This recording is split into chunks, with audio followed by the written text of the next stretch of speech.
हम लोग के जो प्रोग्राम हैं इनकी बुनियाद दो पिलर्स पे है। पहले तो आपसे एक सवाल पूछना चाहूंगा, कितने लोग सोचते हैं that people are our greatest asset? Please raise your hand. Not true, not true at all. साहब ध्यान दीजिएगा, people are not assets, only good people are assets, rest are all liabilities. कहीं पर भी देखिए साहब, only good people are assets, rest are all liabilities। और goodness कहीं पर भी देखें, अच्छाई हमेशा हम लोगों को सींचनी पड़ती है। Goodness always needs to be cultivated, evil happens anywhere। हम लोग के प्रोग्राम की बुनियाद दो है। एक, we don't have business problems, we have people problems. And when we take care of our people problems, most of our business problems are automatically resolved. How many agree with that? Raise your hand. साहब इसका answer yes है, बिल्कुल ठीक है। That's true. Absolutely.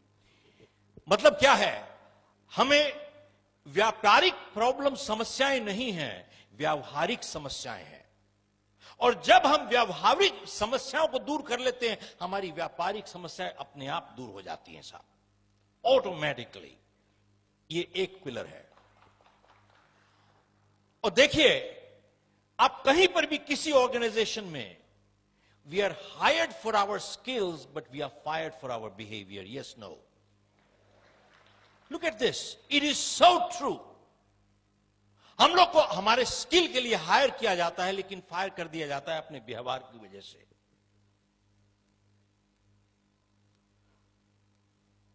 और दूसरी चीज, जब भी कोई इंसान यह कहता है कि यह मैं काम नहीं कर सकता, वो दो चीज कह रहा है, या मुझे करना नहीं आता या मैं करना नहीं चाहता। ध्यान से देखिए, जब कोई इंसान यह कहता है कि यह काम मैं नहीं कर सकता, दो चीज कह रहा है, या मुझे करना नहीं आता या मैं करना नहीं चाहता।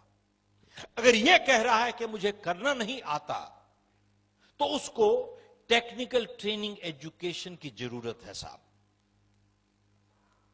लेकिन अगर यह कह रहा है कि मैं करना नहीं चाहता, तो दो चीज कह रहा है, या मैं परवाह नहीं करता, that is a attitude issue. Major challenges इन्हीं दो कैटेगरीज में आती हैं, या एक एटीट्यूड इशू होता है या वैल्यूज इशू होता है। 90% of the problems are right here. How many agree with that? Raise your hand. This one is a yes again. That's right. आप देखें कि साहब एटीट्यूड की बात है, एक ही हालात में कैसे कुछ लोग नए रिकॉर्ड तोड़ देते हैं, कुछ लोग अपने आप को तोड़ लेते हैं साहब। Exactly the same set of circumstances. How come? कैसे कुछ लोग नए रिकॉर्ड तोड़ देते हैं, कुछ लोग अपने आप को तोड़ लेते हैं? Same set of circumstances. Attitude.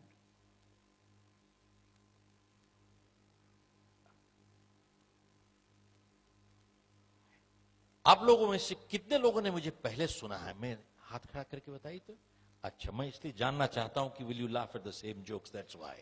So I want to get a new, that's all. So that I want to make sure I get different set of jokes. That's it. Okay. Important thing is,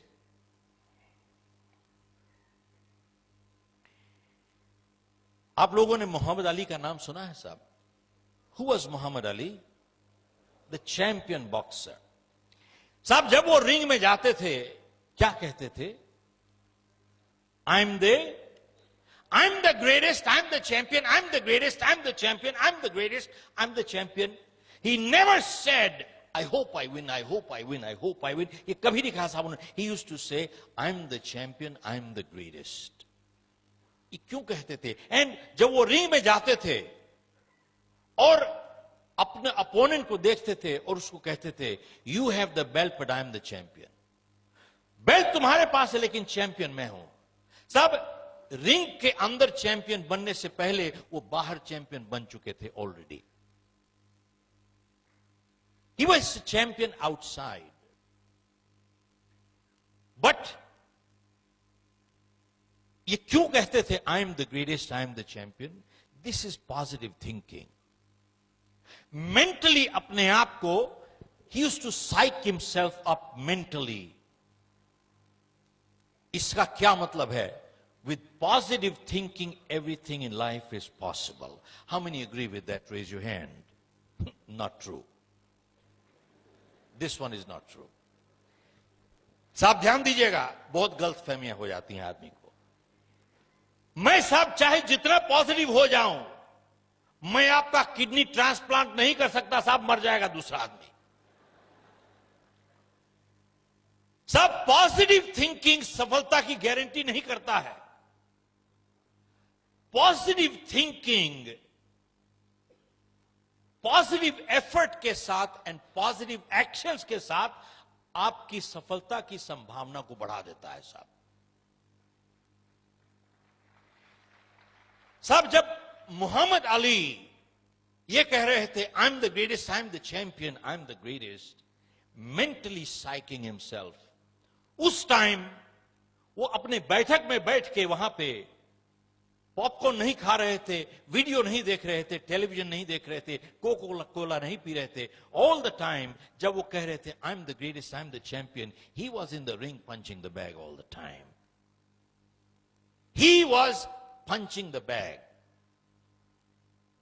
मतलब positive thinking positive actions के साथ चल रही थी, क्योंकि positive thinking without positive action will get you nowhere in life.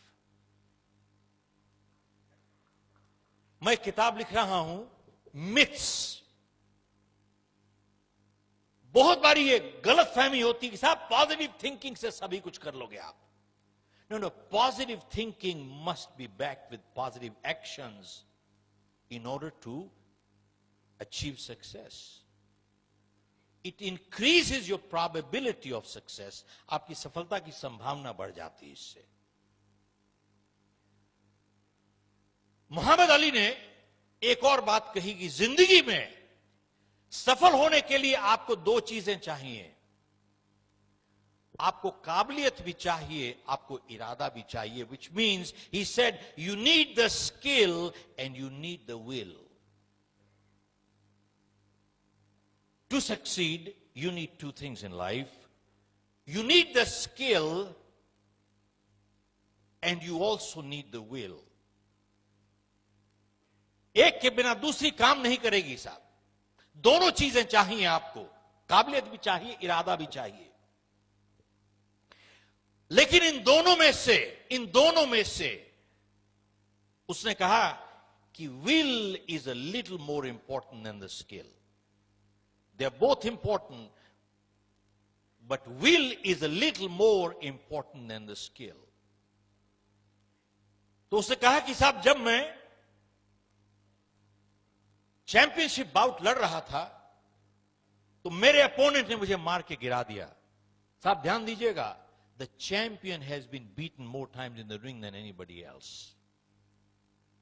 बोले जब मेरे अपोनेंट ने मुझे मार के गिरा दिया और मैं वहां पे जमीन पे लेटा हुआ था और रेफरी मुझे काउंट कर रहा था, उस टाइम मेरे स्किल ने मुझे मदद नहीं की साहब. What skill? बोले उसने ऑलरेडी तो मुझे मार के गिरा दिया. उस टाइम बोला इट वॉज माई विल जो मुझे कह रही थी बार बार, एक बारी फिर से उठ जाओ भाई, एक बारी फिर से खड़े हो जाओ, एक बारी फिर से खड़े हो जाओ साहब, एक बारी फिर से खड़े हो जाओ, एक बारी फिर से खड़े हो जाओ साहब. It was my will, it was not my skill that pick me up. One more time.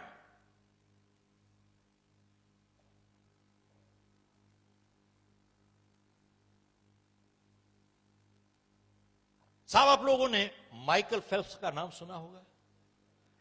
कौन था माइकल फेल्प्स? That swimmer. कितने गोल्ड मेडल्स जीते साहब उसने? 21 या 22 जीते लास्ट ओलंपिक्स में. लेकिन इसको प्रसिद्धि कब मिली? 2008 में, जब इसने क्या किया, बेजिंग में 36 साल पुराना रिकॉर्ड तोड़ा। किसका? मार्क स्पिट्ज का। मार्क स्पिट्ज 1972 में म्यूनिक में उसने 7 गोल्ड मेडल जीते थे। वहां पे प्रेस वाले भी थे, तो किसी ने कहा कि साहब 7 गोल्ड मेडल जीत लिया आपने, must be your lucky day, must be your lucky day. तो जब मार्क स्पिट्ज ने यह सुना, must be your lucky day, उसको बहुत बुरा लगा। तो उस जर्नलिस्ट को बुलाता है, कहता है तुम इधर आओ, मैं तुमको बताता हूं what luck did for me. कहता है आई वॉज इन मैक्सिको 1968। बोला मैंने 3 गोल्ड मेडल जीते। He says, मैं खुश था लेकिन ना खुश था। बोले मैक्सिको से म्यूनिक में 4 साल में मैंने 10,000 घंटों की प्रैक्टिस की है। और अगर आपका गणित अच्छा है, इसका मतलब है 2,500 घंटे हर साल। और गणित और अच्छा है, इसका मतलब है 8 घंटे डेली बिना एतवार के। और मार्क स्पिट्ज ने जर्नलिस्ट को कहा कि आप ऐसा कीजिए, अगले 4 साल के लिए 8 घंटे डेली पानी में बैठ जाइए, आपका जिस्म सुकड़ जाएगा। पूछता है, बोले क्या किस्मत ने मुझे जिता दिया है।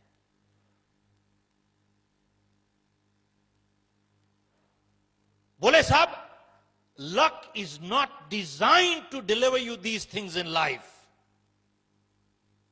और उसने जवाब दिया, बोले एथलीट्स, ध्यान दीजिएगा, athletes train 15 years for 15 seconds of performance।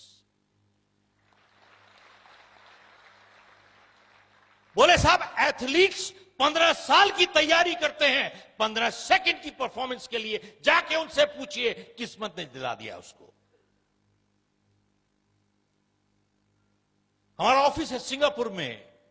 3 साल पहले मैं अखबार पढ़ रहा था, 2016 की ओलंपिक्स के लिए 5 गोल्ड मेडल के लिए 3 साल पहले अखबार में लिखा था कि हम लोग तैयारी कर रहे हैं 2016 के लिए 5 गोल्ड मेडल जीतने के लिए। और उससे कितने साल पहले से तैयारी चल रही है, इमेजिन। बोले साहब, एथलीट्स 15 साल की तैयारी करते हैं 15 सेकंड की परफॉर्मेंस के लिए।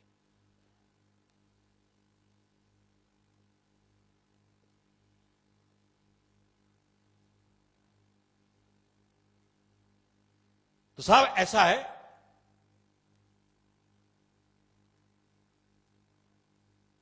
लेकिन माइकल फेल्प्स ने 8 गोल्ड मेडल जीते बीजिंग में। अब मैं यहां से हाथ देखना चाहता हूं, आप लोगों में से कितने लोगों को यह मालूम है कि 2 साल पहले ओलंपिक से 2008 से पहले माइकल फेल्प्स का हाथ फ्रैक्चर हो गया था साहब। one lady, I need to give you a gift. Come on up here. Only one person here. Look at this.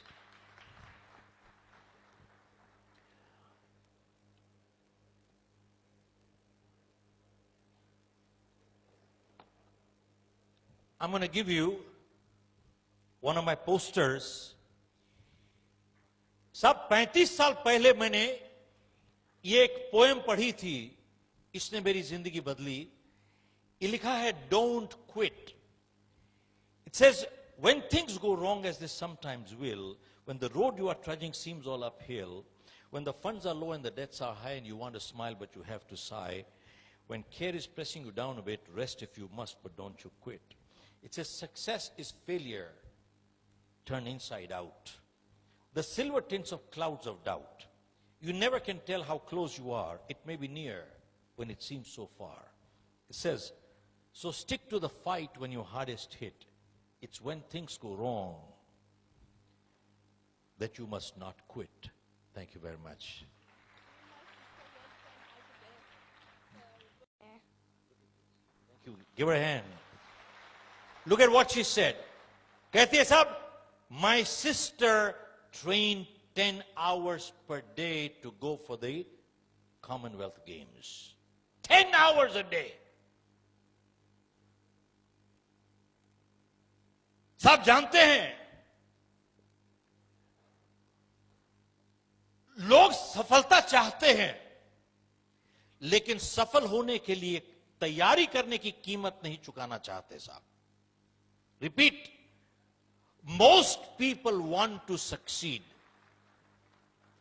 but very few people are willing to pay the price to prepare to succeed. सफल होना चाहते हैं साहब, लेकिन सफल होने की तैयारी करने की कीमत चुकाना नहीं चाहते साहब. आप भी चले जाइए, अगर 8 घंटे डेली अगले 4 साल के लिए आप भी प्रैक्टिस कीजिए, 10,000 घंटे, आप भी ओलंपिक में जा सकते हैं, मैं भी जा सकता हूं. सवाल यह है, क्या मैं करने के लिए तैयार हूं? मैं नहीं तैयार हूं, आप नहीं तैयार हैं. अगर आप और हम तैयार हो जाएं, हम भी मार्क स्पिट्ज के साथ कंपीट कर सकते हैं. Yes, no?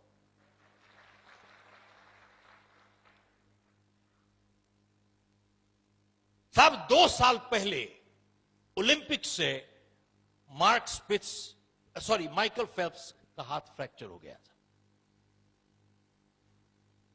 और डॉक्टर ने उसको कहा कि देखिए अब आप पानी में नहीं जा सकते, और सवाल यह है कि अगर आपका हाथ जुड़ जाए तो क्या इसमें उतनी ताकत दोबारा से आ सकती है जैसे पहले थी? आप ओलंपिक्स में कंपीट कर रहे हो, अड़ोसी पड़ोसी के बच्चों के साथ नहीं कर रहे हो. माइकल फेल्प्स 10 साल से ट्रेनिंग कर रहा था.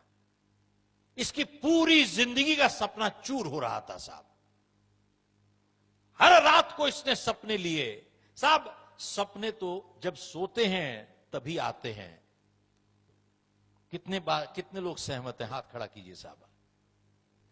बिल्कुल झूठ है साहब, यही तो. साहब ध्यान दीजिएगा, आज सपनों की एक नई परिभाषा लेके जाइए. सपने वो नहीं जो नींद में आते हैं, सपने वो होते हैं जो नींद नहीं आने देते हैं साहब. क्या बात कर रहे हो?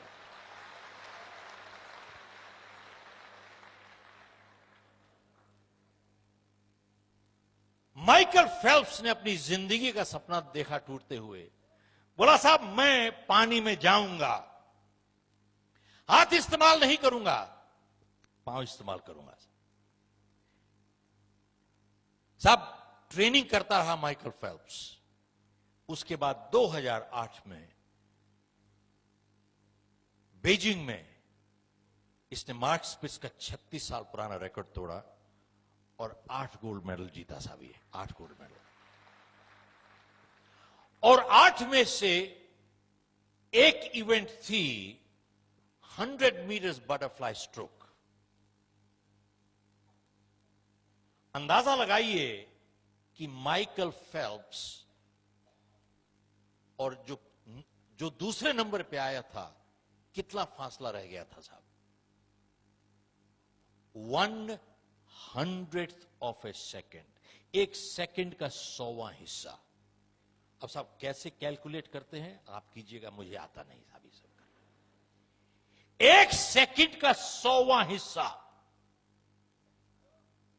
और कहा जाता है कि जब इसका हाथ फ्रैक्चर हो गया और ये हाथ से प्रैक्टिस कर रहा और लात से प्रैक्टिस कर रहा था, इसकी लेग्स इतनी स्ट्रांग हो गई थी दैट लास्ट पॉइंट इसी ने उसको लास्ट पुश दिया साहब. लास्ट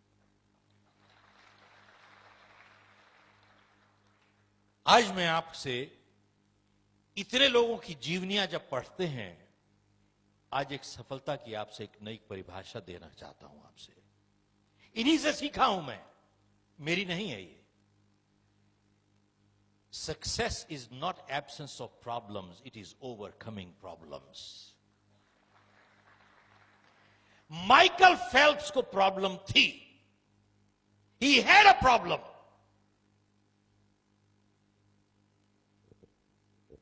सब समस्या के ना होने को सफलता नहीं कहते, समस्या के ऊपर काबू पाने को सफलता कहते हैं. He had a problem. और सफलता इससे नहीं मापी जाती कि जिंदगी में हम कितना ऊपर गए। सफलता इससे मापी जाती है कितनी बारी गिर के उठे, उसको सफलता कहते हैं साहब। सफलता इससे नहीं मापी जाती कि दूसरों के मुकाबले हम कैसा कर रहे हैं। सफलता उससे मापी जाती है कि हम अपनी क्षमता के हिसाब से कैसा कर रहे हैं। आप देखिए, एथलीट कभी दूसरे के साथ कंपीट नहीं करता, वो अपना ही रिकॉर्ड तोड़ता चला जाता है परमानेंटली साहब। बार बार अपना रिकॉर्ड तोड़ता चला जाएगा साहब। वो अपने आप के साथ कंपीट करता है साहब।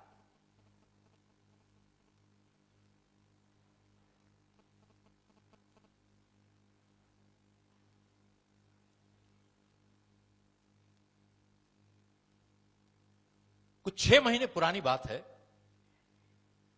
सिंगापुर में मैंने अखबार पढ़ा तो उसमें लिखा था कि तकरीबन 50%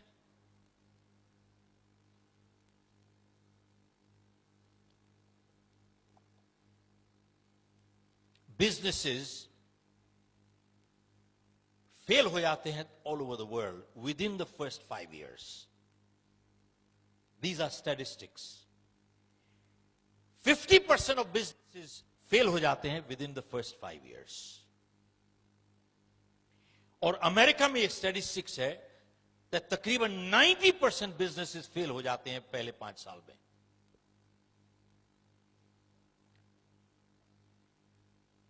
और उस आर्टिकल में लिखा था कि जिस तरीके से इंफॉर्मेशन आज, स्पीड है इंफॉर्मेशन की, लोगों को मुश्किल हो गया है साहब to keep up with the pace today. हम जैसे आदमी छोड़िए जिसके अब बाल सफेद हो गए। एक आदमी मेरे को रास्ते में मिले तो मेरे को देख के कहते हैं, आप कुछ पहचाने लग रहे हो भाई एयरपोर्ट पे। तो मैंने कहा शायद मेरा कॉमन फेस होगा भाई कुछ। तो मेरे को कहता है, ओ आप वैसे लगते हो जिसने किताब लिखी है, वो कुछ उसका कोई रिश्ता तो नहीं है। हाँ, मैंने कहा साहब वो मेरा बेटा है। हाँ, बोले हाँ उसके बाल काले हैं साहब, किताब बाल काले। मैंने कहा साहब तो anyway, leave aside people like me who's got white hair, but even the younger generation is finding hard to keep up with technology. बहुत मुश्किल हो गया है साहब। और उस आर्टिकल में लिखा था कि स्पीड ऑफ टेक्नोलॉजी जिससे बढ़ रही है, हर क्लास जो आज ग्रेजुएट कर रही है वो पिछली क्लास से थोड़ी ज्यादा नॉलेजेबल है। रिपीट करता हूं साहब, आज हर क्लास जो ग्रेजुएट हो रही है वो पिछली क्लास से थोड़ी ज्यादा नॉलेजेबल है। ये स्पीड है टेक्नोलॉजी की। ये पॉजिटिव साइड है, that they are little more knowledgeable than the previous one. The flip side is within 2 years इनकी knowledgeable obsolete हो जाएगी साहब।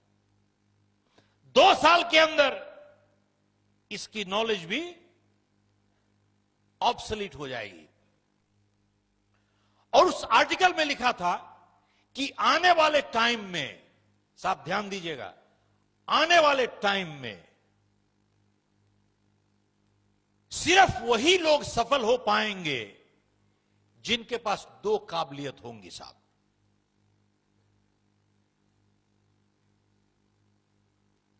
People who have people skills and people who have selling skills. Repeat करता हूं, only people who will succeed in life going forward are people who have 2 skills. People who have people skills and people who have selling skills. Ability to deal with people and ability to sell. जिनके पास ये 2 काबिलियतें हैं, बोले साहब उनको सफलता से कोई नहीं रोक सकता।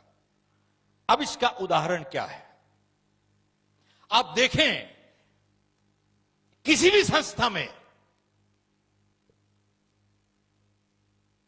आप देखिए जितना लोअर एक वर्कर होगा 90% उसका टाइम टेक्निकल स्किल्स में चला जाएगा, 10% टाइम या उससे भी कम जाएगा लोगों के साथ व्यवहार में। और जितने आप ऊपर चले जाते हैं, ऊपर उठते चले जाते हैं, 90% आपका टाइम जाता है लोगों के साथ व्यवहार में, less than 10% in technical skills. Yes no? 90% time.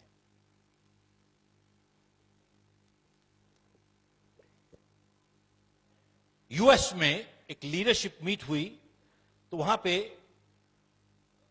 कुछ लोगों को, गिनती के लोगों को बुलाया, तो हमारे को भी बुलाया हुआ था। वहां 5 दिन की लीडरशिप समिट थी। तो वहां पे एक चीज बहुत उभर के आई कि आज की जो जनरेशन है, they are very tech savvy. सब टेक्नोलॉजी में कमाल कर देते हैं लोग। They can spend hours in front of that, what do you call it, I don't know how to call it, thank you, monitor. हमारे टाइम में तो मॉनिटर वो डंडा लेके जो बैठते थे क्लास में, उसको मॉनिटर कहा करते थे साहब, मॉनिटर। तो साहब मैं सिर्फ जानना चाहता था, खाई मैं ही अनपढ़ हूं या कोई और भी है साहब? Monitor, they can spend hours in front of that machine. They're so comfortable with that machine. But the flip side is that they have become uncomfortable with people today. Yes, no? The current generation has become uncomfortable with people. और साहब technology इतनी अभी advance नहीं हुई है, you still have to get married to people.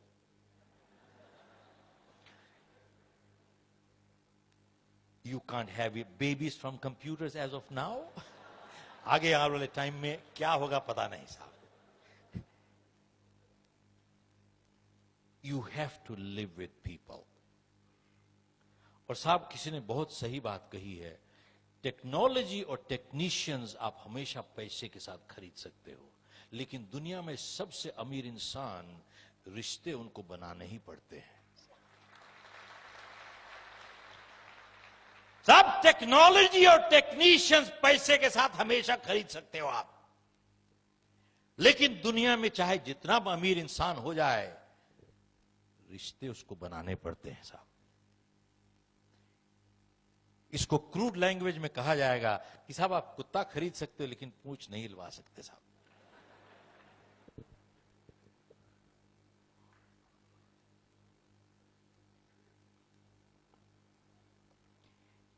Technical people skills,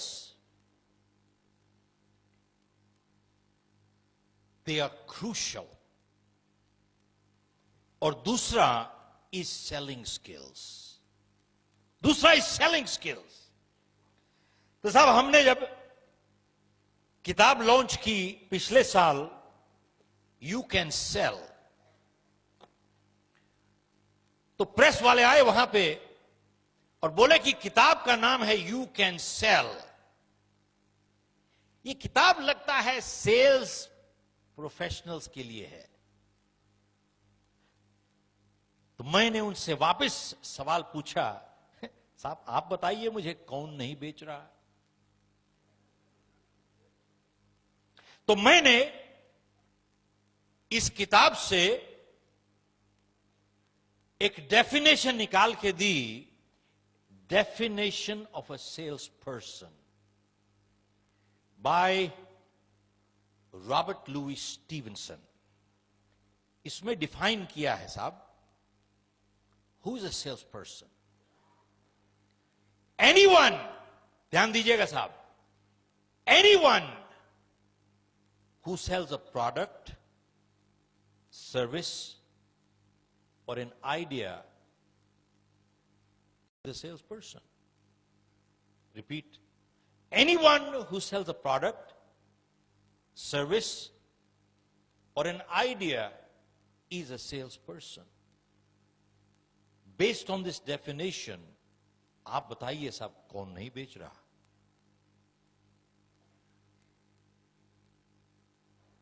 साहब, एक candidate एक जॉब इंटरव्यू के लिए जाता है, क्या कर रहा है वो? What's he doing? He's selling. साहब एक बात बताइए, a boy girl proposing to get married, what are they doing? साहब एक बात बताइए, a lawyer arguing in front of the judge for his client, what's he doing? Hello? A politician giving speeches to get votes, what is he doing? Hello? What am I doing right now? I'm also selling. Who is not selling? We are all selling. We are always selling, either for or against ourselves. And success in life depends on our ability to sell. Chaudhary Sahab, we are all selling, we are always selling, either for or against ourselves. It is not neutral. ये साहब ये leadership की बात है, कभी neutral leader नहीं हुआ, या अच्छा लीडर होगा या घटिया लीडर होगा, न्यूट्रल लीडर कोई नहीं होता साहब. There is no neutral leader, and good leaders actively guide, bad leaders actively misguide. Hello?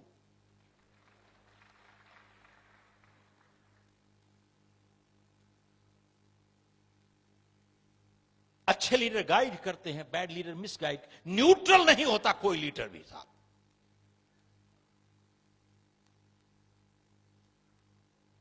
तो मैंने कहा साहब कौन नहीं बेच रहा है?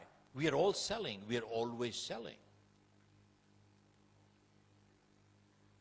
एंड देन मैंने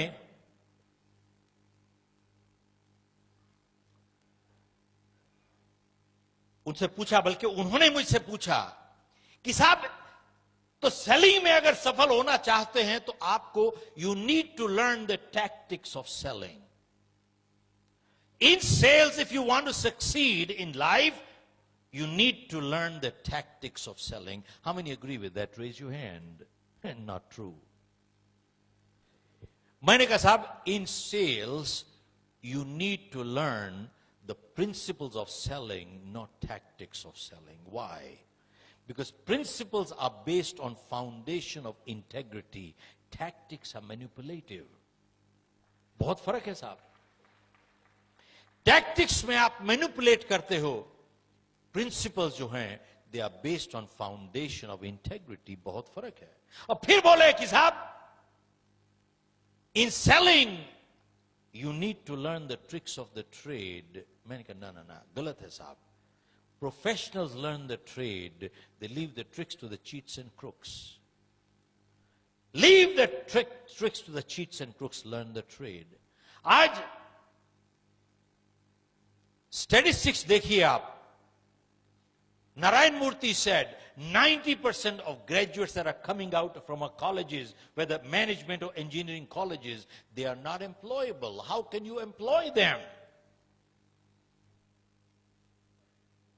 और बिल्कुल सही कह रहे हैं. And about 60 to 70%, ध्यान दीजिएगा साहब, 60 to 70% of engineering graduates today end up in sales jobs and they don't know how to sell.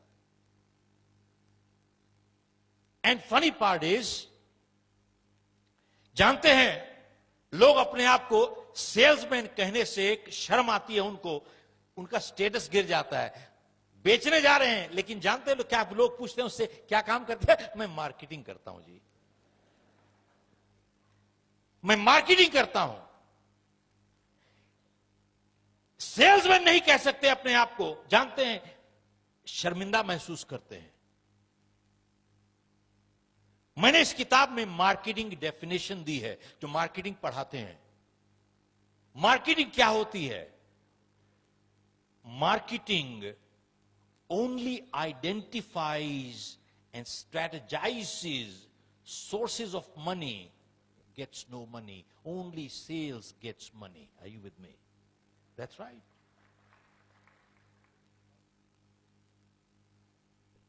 Marketing तो खाली सिर्फ आइडेंटिफाई करती है, स्ट्रेटेजाइज करती है, sources of money gets no money, only sales gets money. आप साहब किसी कंपनी की प्रॉफिट एंड लॉस अकाउंट देखिए, बैलेंस शीट देखिए, सिर्फ एक आइटम प्रॉफिट साइड में लिखी होती है, वो क्या कहते हैं? सेल्स। और उसके अलावा हर चीज इज ओवरहेड्स। प्रॉफिट में सिर्फ एक आइटम जाती है, sales. Rest everything in the company is. साहब एक अच्छी company, good salespeople are the first to be hired, last to be fired, because they represent profit.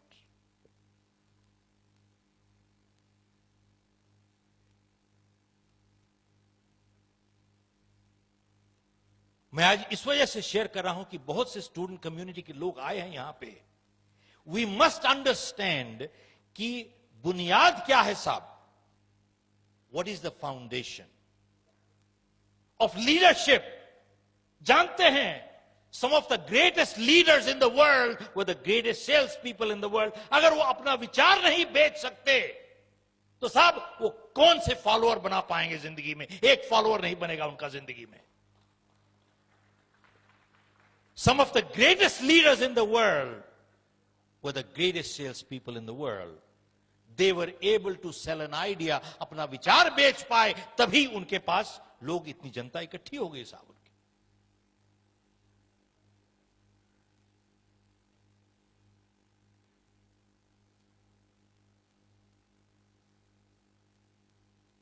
आप लोगों ने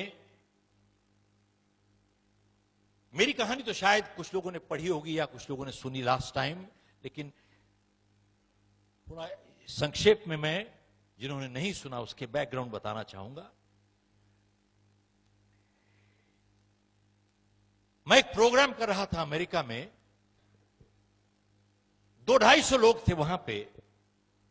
डॉक्टर्स, लॉयर्स, इंजीनियर सभी थे, कारपेंटर्स, प्लम्बर्स, इलेक्ट्रिशियन भी थे। क्योंकि आज की तारीख में हर जगह पे सब लोगों को एक दिक्कत है, बोले साहब कंपटीशन बढ़ रहा है, बहुत कंपटीशन बहुत बढ़ रहा है।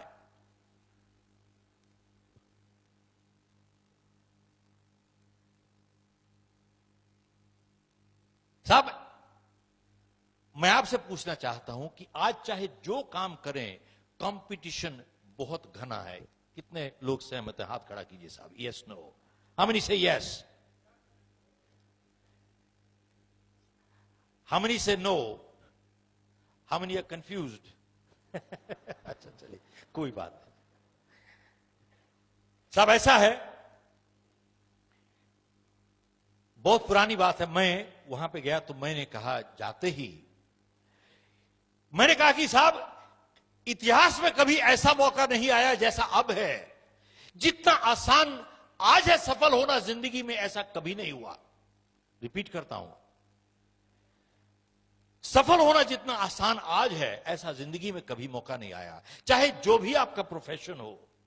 तो जब मैंने 2 बारी कहा तो एक आदमी पीछे से अपने बगल वाले को हाथ मार के कहते हैं कि साहब ये क्या बात कर रहे हैं? तो मैंने उसकी बात सुनी, तो मैं उसके पास गया और मेरे को पूछता है कि साहब आप बताइए कि how come we have no competition, हमारा कंपटीशन ही नहीं है साहब। तो मैंने उससे एक सवाल पूछा। मैं आप सब लोगों से यही सवाल पूछ रहा हूं, तो ध्यान दीजिएगा क्योंकि आप लोगों को जवाब देना है, तो सवाल ध्यान से सुनिएगा।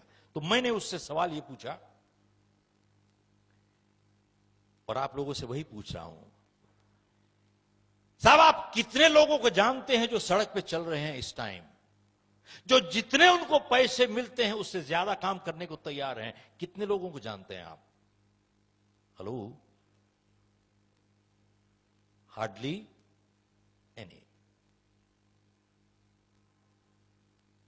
सब ज्यादातर लोग ऐसे हैं जिनको जितने पैसे मिलते हैं उतना भी काम नहीं करना चाहते, और एक दूसरा वर्ग है जो उतना ही काम करता है जिससे उसकी जान छूट जाए साहब, और एक बहुत छोटी सी परसेंटेज है जिसको जितने पैसे मिलते हैं उससे ज्यादा काम करके वो आपको लौटाते हैं। मैंने उससे पूछा कि अगर आप उस छोटी सी परसेंटेज में आते हो, चाहे आपका जो भी प्रोफेशन हो, आप मुझे बताइए आपका कंपटीशन है कहां साहब? साहब आज की तारीख में आपको एक अच्छा वकील नहीं मिलता साहब। हेलो, ध्यान से सुनिएगा, कई वकील बैठे हुए यहां।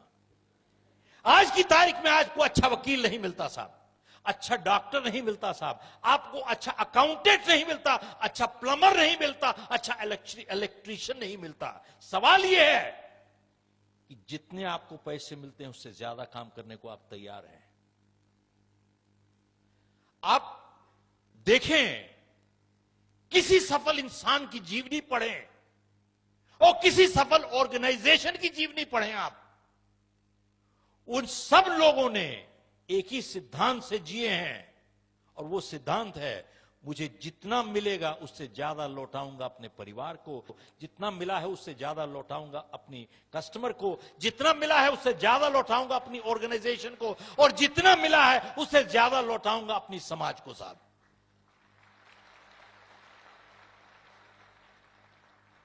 ये मेरी फिलॉसफी नहीं है, आप किसी भी सफल इंसान की फिलॉसफी देखें जिसने सफलता हासिल की है और उसके बाद सफलता को कायम रखा है। हासिल करना एक चीज है और कायम रखना दूसरी चीज है साहब।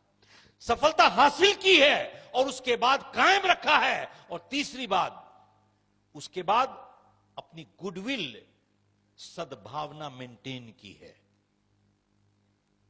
तीन चीज जरूरी है, सफलता, सफलता को कायम रखना, और तीसरा सद्भावना, गुडविल मेंटेन करना। तीनों को अगर जिसने मेंटेन किया है वो सब इसी सिद्धांत से जिए हैं। मुझे जो मिला है उससे ज्यादा लौटाऊंगा अपने परिवार को, जो मिला है उससे ज्यादा लौटाऊंगा अपने कस्टमर को, जितना मिला है उससे ज्यादा लौटाऊंगा अपनी ऑर्गेनाइजेशन को, और जो मिला उससे ज्यादा लौटाऊंगा अपनी समाज को। साहब एक बात बताइए कि हम सब अगर आज से इस सिद्धांत से जिए, हमारा कंपटीशन है कहां साहब? हम ही कंपटीशन बन जाते हैं दूसरों के लिए साहब। We have no competition, we become the competition. अब एक बात बताइए, इतनी छोटी सी चीज समझने के लिए पीएचडी की जरूरत है भैया? अच्छा, इतनी छोटी सी चीज समझने के लिए एमबीए की जरूरत है? जानते हो, एमबीए और पीएचडी करने के बाद फिर भी नहीं समझ में आती लोगों को। मुश्किल तो ये, दुख की बात ये है, इसके लिए ना एमबीए चाहिए ना ही पीएचडी चाहिए साहब।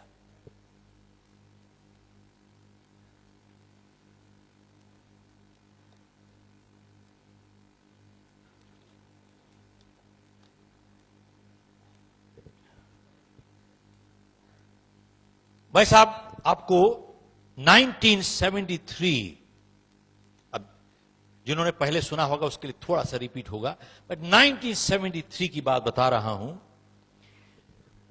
जनवरी 1973 मुझे बहुत अच्छी तरीके से याद है। हम लोग की कोल माइंस थी इंडिया में, तकरीबन 1000 लोग काम करते थे साहब। मैंने क्रिएट नहीं की थी, मैंने इनहेरिट की थी। तो माइंस नेशनलाइज हो गई, सरकार ने सभी कुछ ले लिया साहब। अब कुछ परिवारों के पास पैसे थे, हमारे पास नहीं थे। मेरे फादर की डेथ हो चुकी थी जब मैं कॉलेज में था, और मेरी शादी को सिर्फ 4 हफ्ते हुए थे साहब। अब कुछ लोग मेरी एज का अंदाजा लगा रहे हैं साहब already, but that is okay. हर एक की अपनी अपनी कैलकुलेशन, आप कुछ बात करो, अपनी कैलकुलेशन हर एक की अलग होती है साहब। खैर, तो साहब सब कुछ चला गया। और उसके बाद हमारे घर से सामान बिकने लगा, कुछ ना कुछ टेबल कुर्सियां बिकने लगी टू गेट फूड फॉर। मुझे याद है तकरीबन 1 साल के बाद मेरी बड़ी लड़की जब पैदा हुई तो मैंने अपनी मां के कुछ लास्ट पीस ऑफ ज्वेलरी जाके बेची, क्योंकि मेरे पास 10 रुपए नहीं थे to get my daughter release from the hospital to buy milk that night. 1973 की बात कर रहा हूं आपसे। तो मैंने साहब 3 काम करने की शुरू किए, अगले 2 साल सभी में फेल हो गया। 1975 13 नवंबर को तो मैंने फैसला किया कि साहब मैं अब इंडिया छोड़ के जा रहा हूं। मैं कनाडा गया, यहां से तो टोरंटो में मेरी सिस्टर थी, उसने मुझे स्पॉन्सर किया। तो वहां पे हमने 1 बेडरूम रेंट किया, वहां पे जमीन पे सोते थे। तो मेरी वाइफ एमबीए है, उसने एक बैंक में जाके $600 महीने की नौकरी ली ताकि घर का खर्चा चलता रहे। और मैं साहब सूट टाई लगा के बाहर निकल जाता था। अब कोई पूछते थे कि भाई क्या काम करते हो। अब ये कहने में तकलीफ होती थी कि बेरोजगार है भाई। मैं कहता था सर इंपोर्ट एक्सपोर्ट। अब कोशिश की थी, ऐसी बात नहीं है। खैर साल बीत गया साहब इंपोर्ट एक्सपोर्ट टाई लगा के घूमते हुए, कुछ इंपोर्ट एक्सपोर्ट नहीं हुई। खैर एक दिन मैं वहां से एक ट्रेड शो से गुजर रहा था, तो मेरे पीछे कनेडियन भी आ रहे थे, थोड़ा हैंडीमैन लगे, निक्कर टी शर्ट पहने हुए। तो मेरे पास आए, मेरा नाम पूछते हैं क्या काम करते, बोले इंपोर्ट एक्सपोर्ट। तो मेरे को पूछते भाई कितने पैसे कमा लेते हो। साहब उस दिन ने होश में आया, ये सोच में आई कि भाई चाहे जितने मर्जी सूट टाई लगा लो, दुनिया 2 मिनट में समझ जाती है जेब खाली है भाई। तो मैंने उसको बोला भाई इससे तुम्हारा क्या लेना देना।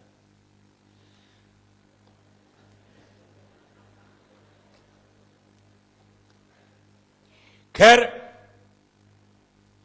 मैंने उससे पूछा तुम्हारा नाम क्या, बोले बिल बियर। मैं कहा क्या काम करते हो, बोले मैं गाड़ियां साइमनाइज करता हूं। अब जिनको मालूम नहीं है साइमनाइज क्या होता है साहब, ये एक थोड़ा अंग्रेजी का बड़ा लफ्ज है, मशीन से गाड़ियां धोना और कुछ नहीं साहब। बोले गाड़ियां साइमनाइज करता हूं। मैंने कहा अच्छा तुम कितने पैसे बना लेते हो भाई, बोले कभी $40 $50। तो दरवाजे से जैसे हम लोग निकल रहे थे, जैसे कि मेरे दिमाग से उसने एकदम पढ़ लिया हो, मेरे कंधे पे हाथ रख के मुझे रोक के कहता है गाड़ियां साफ करोगे भाई।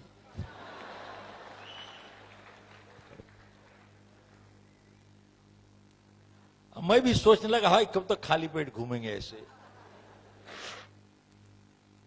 मैंने कहा भैया कितने पैसे दोगे, बोले $5 काटूंगा केमिकल के, बाकी बांट लेंगे आधे आधे। तो मैंने उससे पूछा कि भैया एक बात बताओ, गाड़ियां साफ करना को हाईटेक जॉइंट वेंचर कोलैबोरेशन तुमको थोड़ी चाहिए, अच्छे पैसे बना रहे हो, क्योंकि पैसे बांटने को क्यों तैयार हो गए। बोले गाड़ियां साफ करना अकेले टाइम नहीं गुजरता, कोई बात करने वाला मिल जाए टाइम निकल जाता है, इसलिए बांट रहा हूं और कुछ नहीं है साहब। तो साहब दूसरे दिन गए, हमने गाड़ियां साफ की, $25 दोनों ने बना लिए पॉकेट में। अगले दिन $35 $30 $40 रोज थोड़े थोड़े थोड़े पैसे बनते रहे, कुछ ना कुछ खरीदते रहे साहब। तभी मैंने अखबार में एक इश्तिहार पढ़ा कि अगर आप थोड़े एक्स्ट्रा पैसे कमाना चाहते हो तो घर घर जाके वो वैक्यूम क्लीनर की डेमोन्स्ट्रेशन किया कीजिए। तो मैंने कहा साहब ये बहुत बढ़िया है साहब, दिन में गाड़ियां साफ करूंगा, शाम को घर जाके वैक्यूम क्लीनर सफा करूंगा साहब। मैंने कहा ठीक है। तो मैं भी पहुंच गया साहब, 200-300 लोग थे वहां पे, खूब मोटिवेशनल लेक्चर दिया उन्होंने और मशीन पकड़ा दी, बोले जाके घर घर जाके डेमोन्स्ट्रेशन कीजिए और हर डेमोन्स्ट्रेशन के आपको $5 मिलेंगे साहब। अब भी साहब इतने ना समझ थे, समझ ही कुछ नहीं थी। हमने यही समझा कि खाली जाके डेमोन्स्ट्रेशन करनी पड़ती है, बेचना नहीं होता साहब। तो हम अपार्टमेंट बिल्डिंग में जाते थे, वहां पे दरवाजा खटखटाते थे, कोई दरवाजा खोलता था, मैं कहता था साहब आपको वैक्यूम क्लीनर नहीं खरीदना। तो पहले तो तसल्ली हो जाती थी, खरीदना नहीं है भाई, खाली डेमोन्स्ट्रेशन करवा लीजिए, $5 मिल जाएंगे। कुछ लोग तरस खा के कहते थे आओ भाई आ जाओ आ जाओ आ जाओ, कुछ लोग बाहर निकाल देते थे। एक दिन मैं डेमोन्स्ट्रेशन कर रहा था एक इंडियन परिवार के, यहां पे हस्बैंड वाइफ सोफा पे बैठे थे, मैं जमीन पे बैठा था। तो ये सज्जन वैक्यूम क्लीनर नहीं देख रहे थे, मेरी तरफ देख रहे थे। तो मैंने उनसे पूछा कि साहब कुछ गलती हो गई? बोले ना। तो मैंने पूछा कि भैया ऐसे क्यों देख रहे हो? मेरे से पूछता है जिंदगी में कभी लाइफ इंश्योरेंस बेचा है? मैंने कहा भाई मैं वैक्यूम क्लीनर यहां पर रगड़ रहा हूं, तू बात क्या कर रहा है? पूछता है जिंदगी में कभी लाइफ इंश्योरेंस बेचा है? मैंने कहा ना भैया कभी बेचा नहीं है, ना ही बेचूंगा, क्योंकि मुझे याद है इंडिया में वो एजेंट, वो लूट, वो चुंबक आपकी लाइफ पकड़ लेता था जब तक दस्तखत ना करो साहब। तभी उसको कहते थे लाइफ इंश्योरेंस एजेंट, आपकी लाइफ पकड़ लेता था साहब। तो मैंने कहा साहब मैं जिंदगी में लाइफ इंश्योरेंस एजेंट कभी नहीं बनूंगा साहब। खैर मैंने कहा साहब मैं नहीं लाइफ इंश्योरेंस बेचूंगा। मैंने अपना थैला वाला उठाया, अपना वैक्यूम क्लीनर रगड़ा करके, $5 का काम था मेरा, चल के निकल गए। तो जब साहब सीधे तरीके से काम नहीं होता, आदमी उल्टे तरीके से जाता है। एक ही बिल्डिंग में हम लोग रहते थे और समहाउ उसकी वाइफ का परिचय मेरी वाइफ से हो गया, जान पहचान हो गई। तो उसकी वाइफ मेरी वाइफ को समझाती है कि इनको बोलिए भाई लाइफ इंश्योरेंस एजेंट बन जाए, ज्वाइन कर ले, ये बहुत अच्छा करियर है। और मेरी वाइफ भी जानती थी कि कब तक इस तरीके से काम चलेगा, गाड़ियां साफ कर करके कब तक जिंदगी चलेगी। एक फैमिली थी, आई हैड अ डॉटर, और मेरी वाइफ मेरा फेलियर रिकॉर्ड भी जानती थी, बहुत अच्छा था साहब।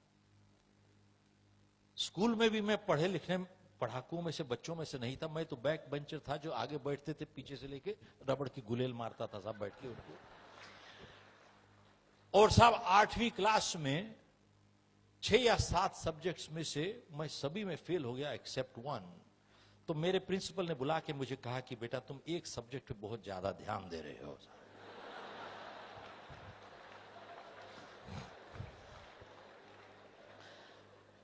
साहब 28 बच्चों में से मेरा 27वां नंबर था, क्योंकि 28वां एब्सेंट था साहब। नो किडिंग साहब। मेरे प्रिंसिपल मेरे पेरेंट्स को बुला के कहते थे इसको बाहर निकालिए स्कूल से, ये स्कूल की एवरेज। साहब मैं एवरेज गिरा रहा था स्कूल की। खैर मैंने अपनी वाइफ को बोला कि मैं लाइफ इंश्योरेंस नहीं बेचूंगा भाई। खैर मेरी वाइफ ने मुझे समझाया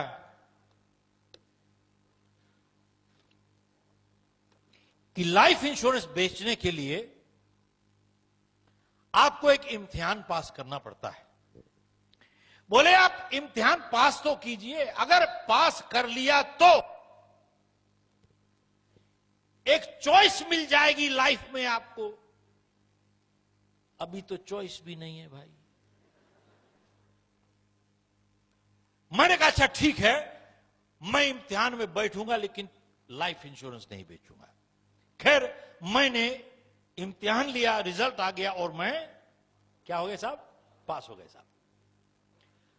अब ये हमको अपने दफ्तर ले गए, जिन्होंने ये सारा चक्कर शुरू किया था, ले गए दफ्तर, अपने डिस्ट्रिक्ट मैनेजर से मिलाया। जैसे पहुंचे वहां पे बहुत बुजुर्ग से आदमी, बहुत तजर्बेदार मैच्योर आदमी, जैसे गया कंग्रेचुलेट करके हाथ मिलाते हैं, कहते हैं शेख अगर तू लाइफ इंश्योरेंस एजेंट अभी बन जाएगा तो मैं तुम्हें एक ऑफर दूंगा और तुम्हें टाइम दूंगा सोचने का। मैंने कहा साहब बिल्कुल ठीक, दीजिए। बोले कि साहब अगर तू लाइफ इंश्योरेंस एजेंट अभी बन जाएगा तो मैं तुझे $150 हफ्ता ड्रॉ दूंगा तुम्हारे को, और तुम्हारे पास टाइम है सोचने का। बोले 30 सेकंड। मैंने कहा साहब आपने बोला था टाइम दीजिएगा, बोले अब 20 सेकंड रह गए। मैंने कहा बोले मैं बन गया साहब, मैं लाइफ इंश्योरेंस।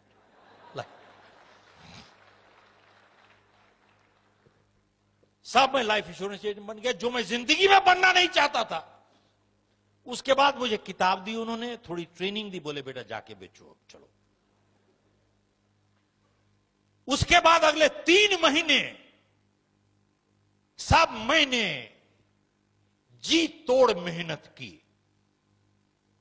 शीशे में देख के अपने आप को कह सकता हूं कि मैंने 200% मेहनत की। हर इंसान पहचान जाता है, कह सकता है कि मैंने कितनी की। साहब मैंने 200% मेहनत की और मैंने कंपनी का रिकॉर्ड तोड़ दिया साहब।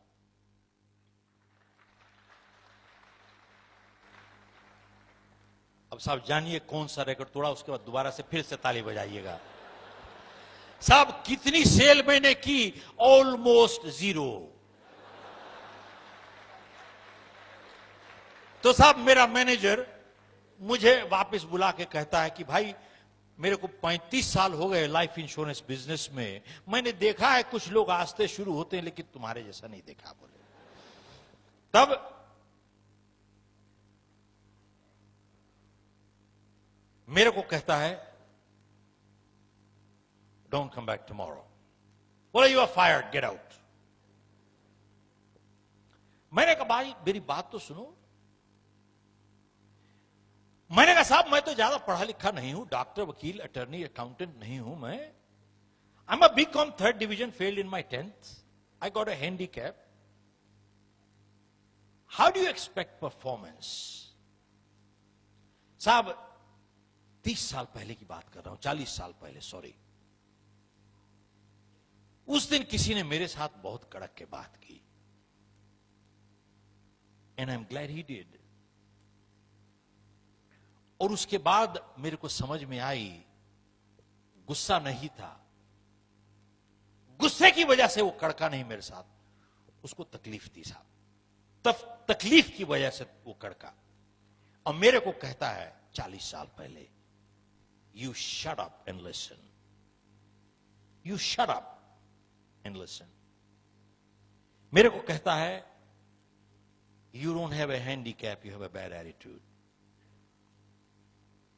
और कहता है कि तुम जैसे लोग सिर्फ अपनी जिंदगियां ही नहीं बल्कि अपनी परिवार की जिंदगियां भी बर्बाद करते हो। और कहता है जानते हो जिंदगी में हैंडीकैप किसके पास है? Doctor, lawyer, attorney, accountant, they all have handicaps in life.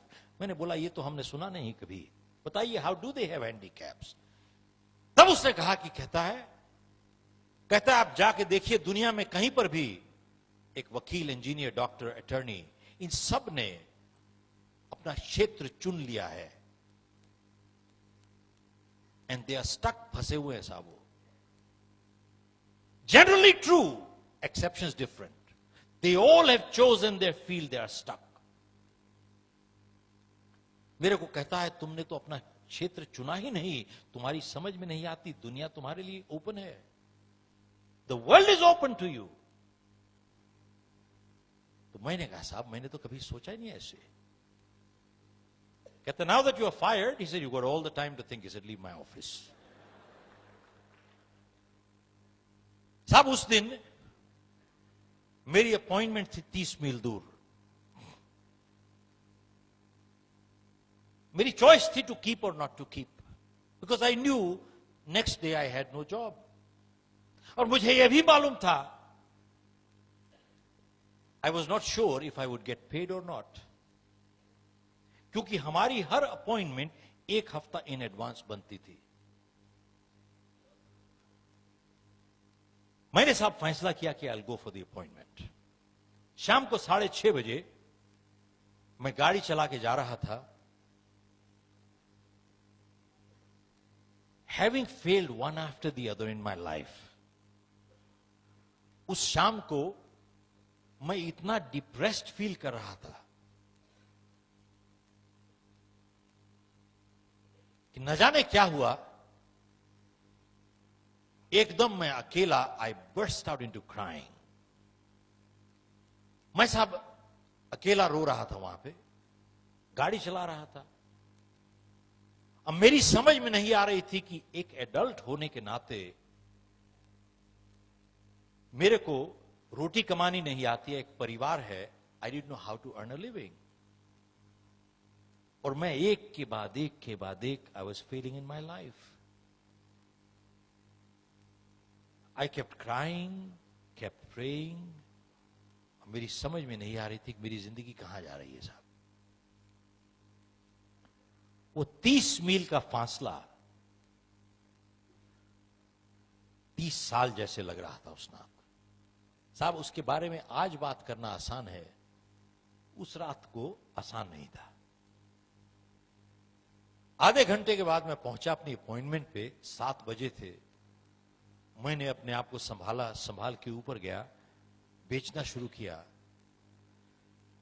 7 बजे मैं गया, जब तक उसने घड़ी देखी 11:30 बज चुके थे। 4.5 घंटे।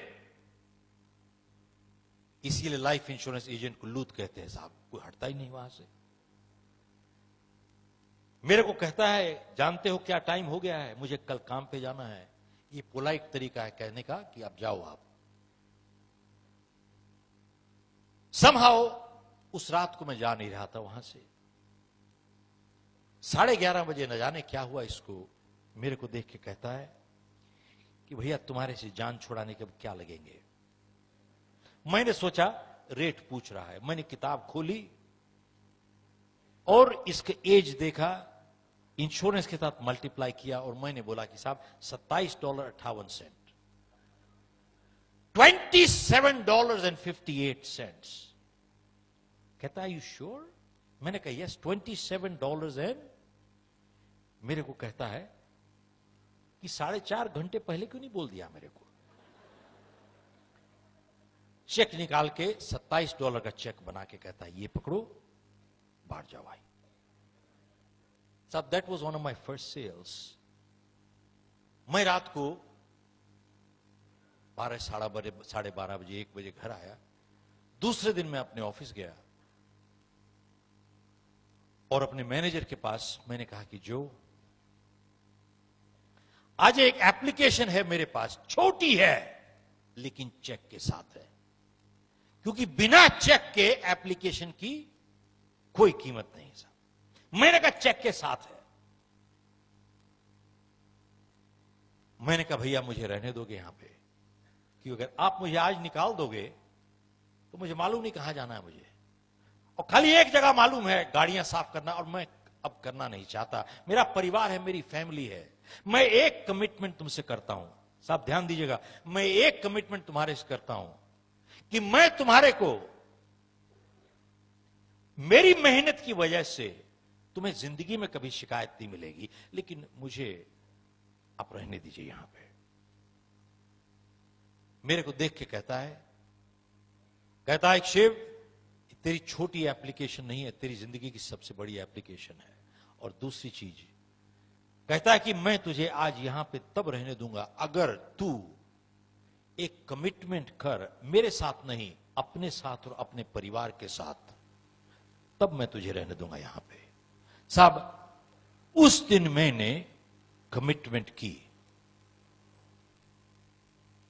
और वो मेरी जिंदगी में एक मोड़ था। हर एक की जिंदगी में कोई न कोई मोड़ जरूर आता है, यस नो, बिल्कुल। मेरी जिंदगी में एक मोड़ था, वो उसने एप्लीकेशन वापस ली। और साहब उस दिन, उस साल मैंने $1 मिलियन की इंश्योरेंस बेची। अगले साल $3 मिलियन, उसके बाद $5 मिलियन, उसके बाद $1 मिलियन राउंड टेबल। आप लोगों ने किसी ने नाम सुना है साहब, MDRT? जब मैं किताब लिख रहा था तो मैंने MDRT को खबर फोन किया कि साहब मुझे बताइए कितने साल में क्वालिफाई किया था। सो दे सेड कि 4 साल क्वालिफाई किया था बिफोर आई मूव्ड ऑन। मैं अमेरिका मूव किया, गॉट इनटू 3 बिजनेसेस। 1984 में मैंने कैलिफोर्निया की एक कंपनी खरीदी, न्यू जर्सी की ऑपरेशन की, स्टार्टेड विद नो क्लाइंट्स, और मैंने अपनी कंपनी बेची है with close to over 500 clients for a decent sum. साहब मैं आपके साथ मैं आप लोगों के साथ में अपनी जिंदगी क्यों शेयर कर रहा हूं? एक, पिछले 40 साल इतने आसान नहीं गुजरे साहब। जानते हैं, लोग सिर्फ देखते हैं सफल लग रहा है, वो सिर्फ सफलता देखते हैं, संघर्ष नहीं देखते। Yes no. और जानते क्या कहते हैं? किस्मत अच्छी साहब इसकी। आज की तारीख में मीडिया ने अगर देश के साथ गद्दारी की है, सबसे बड़ी गद्दारी मीडिया ने अगर की है, वो एक की है। चाहे टीवी चैनल ले लीजिए, चाहे प्रिंट मीडिया ले लीजिए, एवरी चैनल सुबह शाम पहली चीज क्या देखते हैं? आपकी वहां जो भविष्य बैठ के बना रहे हैं साहब, वो आप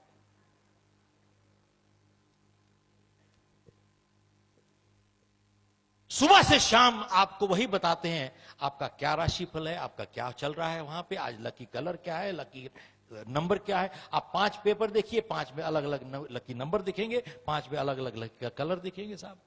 मैं आसाम में एक प्रोग्राम कर रहा था वहां पे, और फ्लाइट पकड़ने में लेट हो गए, तो ड्राइवर जैसे गाड़ी चला रहा था, सामने से बिल्ली रास्ता काट गई साहब। वो गाड़ी एकदम जोर से मार दी जाए, जोर से मारी तो गाड़ी को झटका लगा जोर से। तो मैंने कहा भाई क्या किया? बोले सब बिल्ली रास्ता काट गई, ये अच्छा शगुन नहीं है, कुछ ना कुछ नुकसान होता। मैंने कहा तू तो, नुकसान तो अभी होता, किसी के 2-4 दांत टूट जाते, बिल्ली रास्ता काटे ना काटे तू तो मरवा देगा वैसे भी। तो मैंने कहा अब क्या होगा? बोले अब वेट करेंगे किसी की। मैंने कहा अगर हम जाएंगे तो बोले नहीं अब शगुन है साहब। तो मैंने कहा भाई किसी और को जाने दोगे तो फिर क्या होगा? मैंने कहा उसको प्रॉब्लम आ जाएगी, हमको नहीं आएगी। बोले उसको आ जाएगी साहब। तो मैंने कहा एक बात बताओ, मान लीजिए अगर तुम 50 घर और पीछे होते और यही बिल्ली अगर निकल जाती, और मान लीजिए तूने बिल्ली नहीं देखी होती, तो फिर क्या होता? बोले उसकी बिल्ली की पावर कम हो जाती है साहब।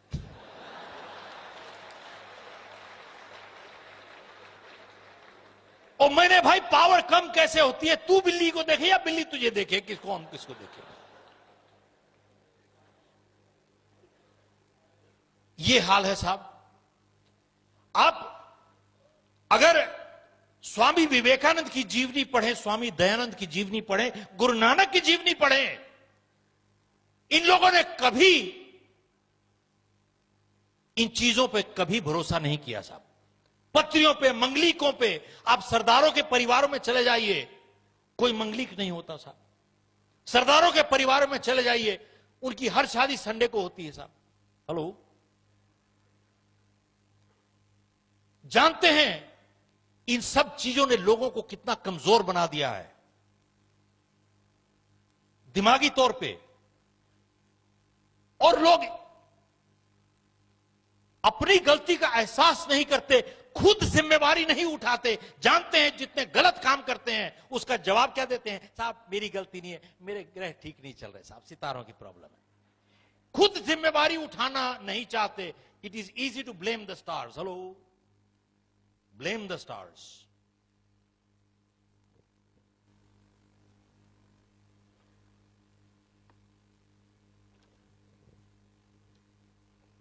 खैर, इस हादसे से और दूसरा मैसेज एक सीखा हमने। मेरे मैनेजर ने एक बात कही थी, क्योंकि हम लोग की हर अपॉइंटमेंट 1 हफ्ता इन एडवांस बनती थी, 1 वीक इन एडवांस। मेरे को मेरे मैनेजर ने कहा कि साहब ऐसा है, इसे सेव, अगर तुम्हारी अपॉइंटमेंट 1 हफ्ता इन एडवांस नहीं बनती, और अगर तुम सुबह उठ के सोचते हो मैं आज क्या करूंगा, बोले तुम you are unemployed with a job. ध्यान दीजिएगा।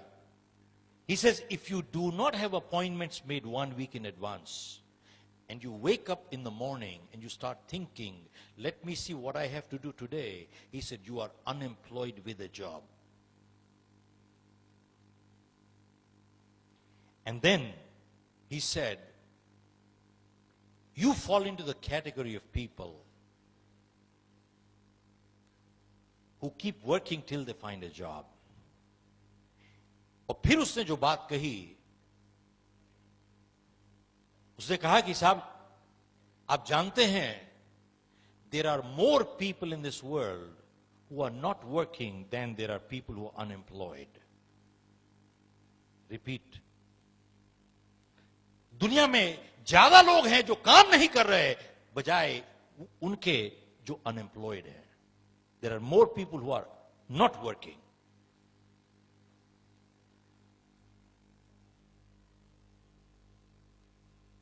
और साहब मैं इतने ऑडियंसेस को एड्रेस करता हूं, I don't even want to see a show of hands. How many people don't have appointments made 1 week in advance? 99% people don't have appointments made 1 week in advance. एक हफ्ते तक का मालूम नहीं है कि अगले हफ्ते हमको क्या काम करना है साहब. और साहब उसने मुझे सिखाया कि एक प्रॉमिस में और एक कमिटमेंट की में क्या फर्क होता है. जब मैंने उसे कहा कि I make a commitment to you, he said no no no no no, make a commitment to your self and your family. साहब उसने मुझे फर्क बताया कि एक प्रॉमिस और कमिटमेंट में क्या फर्क होता है. साहब अगर कुछ नोट करके ले जाना चाहें तो यही नोट करके ले जाइए. उसने कहा एक प्रॉमिस दुनिया के साथ अग्रीमेंट होता है, एक कमिटमेंट आप अग्रीमेंट अपने आप के साथ करते हो साहब. ए promise is an agreement with the world, A commitment is an agreement with your self. और उस दिन समझ में आई एक और चीज कि moral commitments are much stronger than legal commitments in life. साहब फिर से ध्यान दीजिएगा, moral commitments are much stronger than legal commitments in life. और एक और संदेश जो उसने दिया,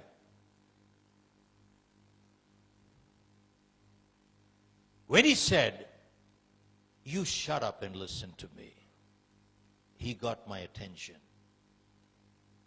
साहब मेरा ध्यान उसने खींच लिया अपनी तरफ को. He got my attention. उस दिन ये बात समझ में आई कि कभी कभी जिंदगी में you got to be unkind to be kind. That sometimes in life you need to be unkind to be kind.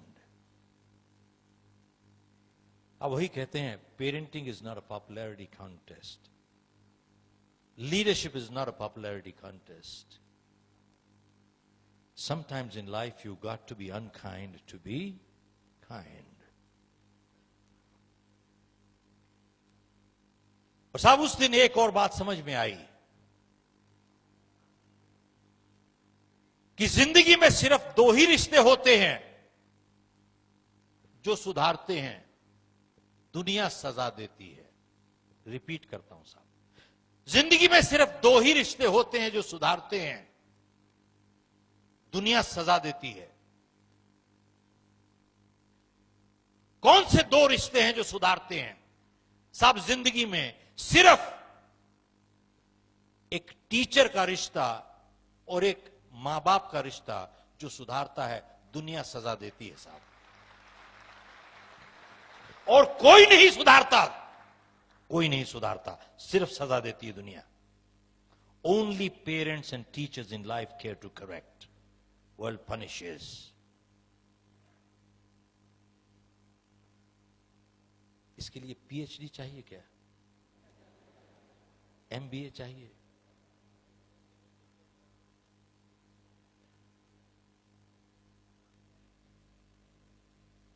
और साहब उस दिन एक और बात समझ में आई बहुत जबरदस्त, वो ये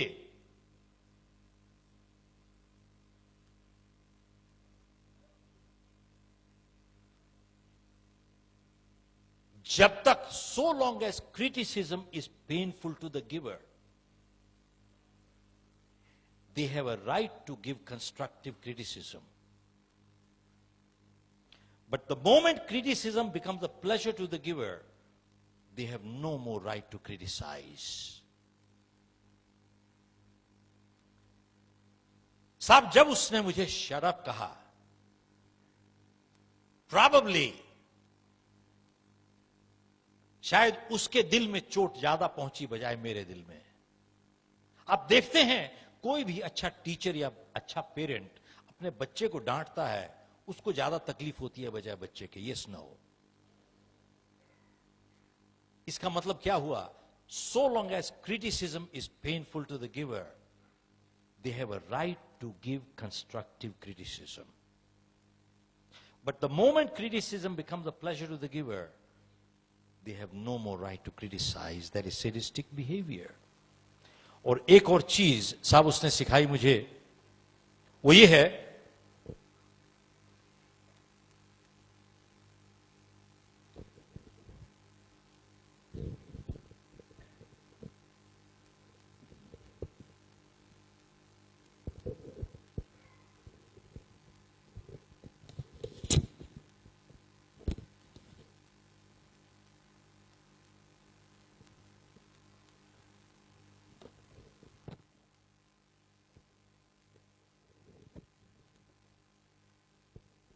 तब तकरीबन 40 साल पहले मेरे मैनेजर ने मेरे को इंट्रोड्यूस किया समथिंग कॉल्ड अ जर्नल। उसने मुझे कहा कि शिव, तुम अगर जिंदगी बदलना चाहते हो, सिर्फ अपने अंदर 5 मिनट डेली इन्वेस्ट करो अगले 31 दिन के लिए, तुम्हारी जिंदगी हमेशा के लिए बदल जाएगी। साहब ध्यान से सुनिएगा, बहुत जरूरी चीज है ये। मेरे को उसने कहा कि साहब ऐसा है, जिंदगी अगर बदलना चाहते हो, अपने अंदर सिर्फ 5 मिनट डेली इन्वेस्ट करो अगले 30 दिन के लिए। 31वें दिन तुम्हारी जिंदगी बदल जाएगी। 30 दिन सिर्फ। तो मैंने उससे पूछा कि भाई 30 दिन में जिंदगी बदल सकती है क्या? मैंने एक चीज सीखी उससे कि समझदार इंसान सवाल का जवाब नहीं देता, सवाल का जवाब सवाल में ही देता है साहब। उसने वापस मुझसे पूछा कि अगर बदल सकती है, तुम करना चाहते हो क्या? अगर बदल सकती हो तो क्या तुम करने को तैयार हो? तो मैंने कहा साहब मैं तैयार हूं। तब उसने मुझे ये जर्नल निकाल के दिखाई।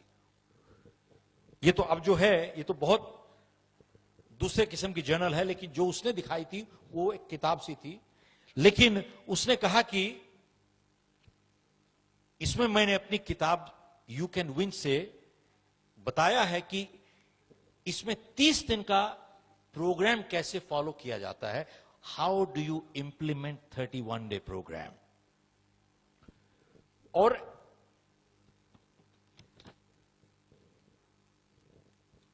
इसमें एक प्लेज है कि आप अपने आप के साथ एक एग्रीमेंट कीजिए। मेरे साथ उसने एग्रीमेंट करवाया था 40 साल पहले, मैंने साइन किया था। I am honest, I am reliable, I am a responsible person, I am a trustworthy person, I am a hard working person, I will always do and give more than what I get to my family, my organisation, my customer, my society. मैंने sign किया साहब। This is a moral agreement, it's not a legal agreement. Sign करके उसने कहा कि daily सिर्फ 4 sentences complete करो, only 4 sentences. मैंने इसमें फिल इन द ब्लैंक्स बना दिया है साहब इसको। बोले सिर्फ 5 मिनट इन्वेस्ट करो अपने अंदर 30 दिन के लिए, उसके बाद जिंदगी बदल जाएगी परमानेंटली। कौन से 4 सेंटेंसेस आपने भरने हैं डेली? एक, today I feel, write down how you feel. I feel good, I feel sad, I feel bad, whatever, write your true feelings. 2, today I have learned what have I learned? Have I learned anything? Write down, what have I learned today? 3, today I'm proud of. What am I proud of? Am I proud of anything? 4, today I commit to improve. What do I commit to improve? Or Nietzsche, we have given positive thoughts for every day. It says, waiting for opportunities, laziness; missing opportunities, foolishness; creating opportunities, intelligence. अगले यहाँ पे लिखा है, ability teaches us how to do, motivation determines why we do, attitude decides how well we do. आगे लिखा है, athletes train 15 years for 15 seconds of performance. There is no substitute to hard work. This is for the young people who get out from graduate school today. उनको एक चीज समझ में आ गई, don't work hard, work smart. There is no substitute to hard work. And then it says here, आप लोगों से पूछिए साहब, what is the greatest thing in the world? Television पे भी देखेंगे आप रोज सुबह प्रचारक, TV evangelists also. You ask them what's the greatest thing in the world, and they'll tell you, love is the greatest thing in the world. Love is the greatest thing. The way I see it, trust in many ways a much greater compliment than love. There are people we love, but we cannot trust. Trust in many ways a much greater compliment.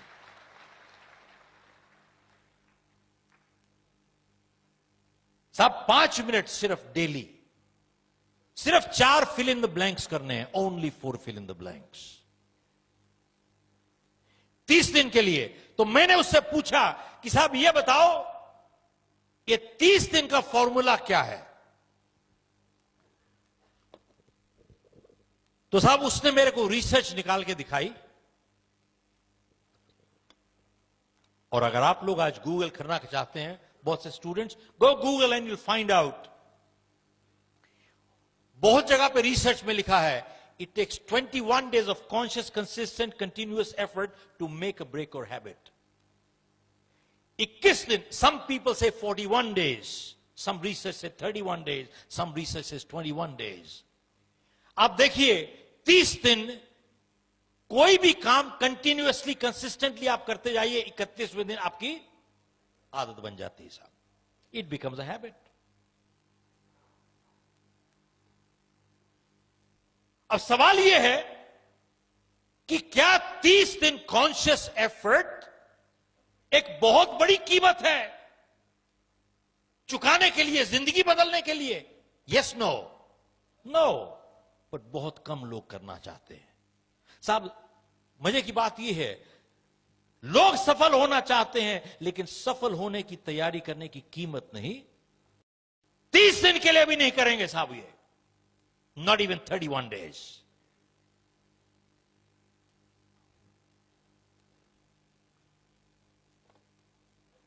Alok, I'd like to hand over this journal to you as a small little token for 30 years of Dainik Bhaskar, a 31-day program. Thank you.